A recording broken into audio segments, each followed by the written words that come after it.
are you ready for another one?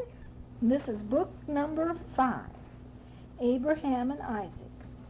Abraham is the man in red, and he's the father, and the boy is Isaac over on the stack of wood. Turn. And let's start with the story. Page 4. In the city of Haran lived a man called Abraham. His wife was called Sarah. One day Abraham heard God speaking to him. "You must leave your father's house and his family. I will show you a land where you and your children and your children's children shall live."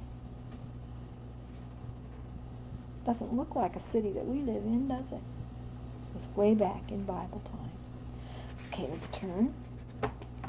Abraham took Sarah and his nephew Lot and everything they possessed, and they journeyed to the south to the land of Canaan. When they arrived, God spoke to Abraham again. "This is the land where you and your children and your children's children will live." But Abraham said, "Lord God, I have no children of my own to inherit this land." God said, "Go to the door of the tent and look up at the night sky. Can you count the stars? Your children's children will be as many as that." That'd be a lot, wouldn't it? Let's turn. In the middle of a hot day, Abraham was sitting at the door of his tent. He looked up and saw 3 strangers standing near him. He knew that they were not just ordinary men, so he bowed himself to the ground. He said, "Don't go away.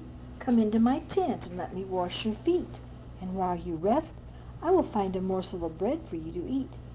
Then he hurried to find Sarah. "Quickly, make some cakes," he said, "while I get a young calf for the feast."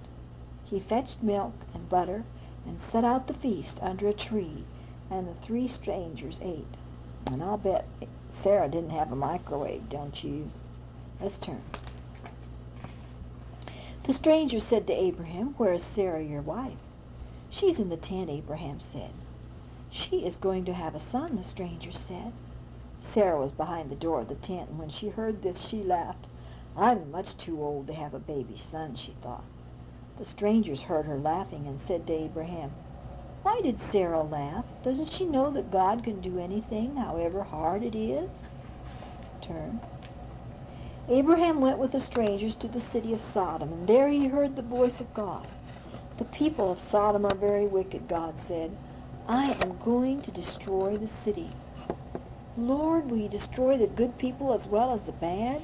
If there are 50 good people, won't you spare the city?" God said, "If there are 50 good people, I'll spare the city."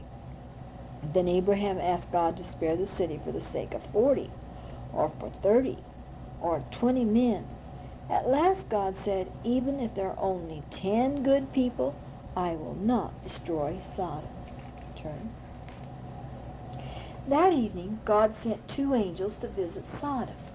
Lot was sitting at the gate of the city. He went to meet the angels, and he took them into his house.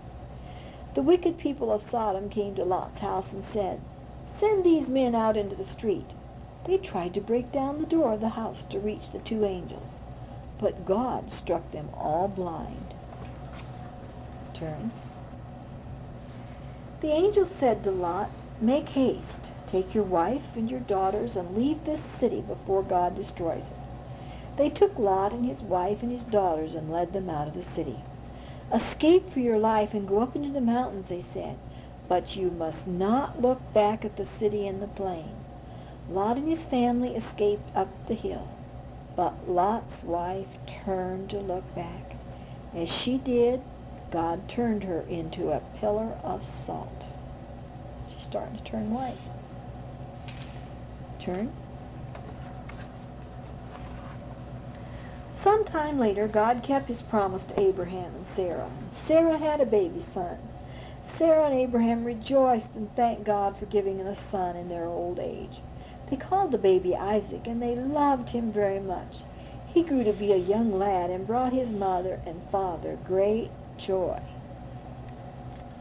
Do you bring your mother and father great joy? I hope so. Turn. But one day God wanted to test Abraham's faith. He called Abraham. Abraham said, "I'm here, Lord."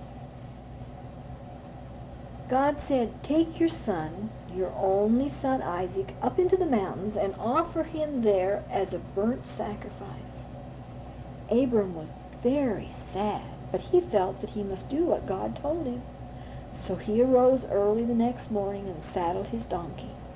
Abraham took Isaac his son and 2 young men and the wood for the burnt offering. They traveled toward the mountains.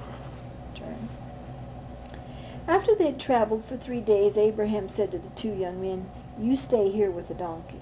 I and the lad will go up the mountain by ourselves." Abraham took the knife, and Isaac carried the wood for the fire. Isaac said, "Father." "What is it, my son?" "Here is the wood and the fire for the burnt offering. Where is the lamb to sacrifice?" Abraham said, "God will provide the lamb, my son." And when they reached the top of the mountain, Abraham built the altar, and he laid Isaac on it, and took the knife in his hand, ready to sacrifice his only son. Turn. Just as he was raising the knife to strike, he heard the voice of God again. "Abraham, Abraham, don't lay a hand on Isaac. Now I know that you will trust me and will obey me. Look in the thicket." Abraham looked, and there he saw a ram caught in the thicket. He lifted Isaac off the altar, and he offered up the ram as a sacrifice instead of his son. Turn. Time passed, and Sarah died, and Abraham thought that now he should find a wife for Isaac. He wanted Isaac to marry a girl from his own country, and he sent his servant to that place and told him to find a girl from his own people who would come to Canaan to marry Isaac. And the servant took camels and jewels and gifts. And when he came to a well near the city of Nabor, he prayed, "Lord God of my master, I shall ask all the girls coming to the well to give me water. I pray you, let the girl I have come to find answer, 'I will draw water for your camels also.'" Turn. Before he had finished praying, a girl came out of the city and came to the well. Abraham's servant said to her, "I pray you, let me drink a little water from your pitcher." The girl said, "Drink, my lord." She let down her pitcher into the well, and first she gave water to the servant. Then she said, "I will draw waters for your camels too." Then the servant gave her a gold earring and 2 golden bracelets. He asked, "Whose daughter are you?" "I am Rebekah, daughter of Bethuel. Come back with me to my father's house. We have room for you and for your camels." Turn. When he heard these words, Abraham's servant knew that he had found the right wife for Isaac, his master's son. He went with Rebekah to the house of her brother Laban. Laban said, "God has sent you here." So Rebekah went back to Canaan with Abraham's servant to marry Isaac. The end again.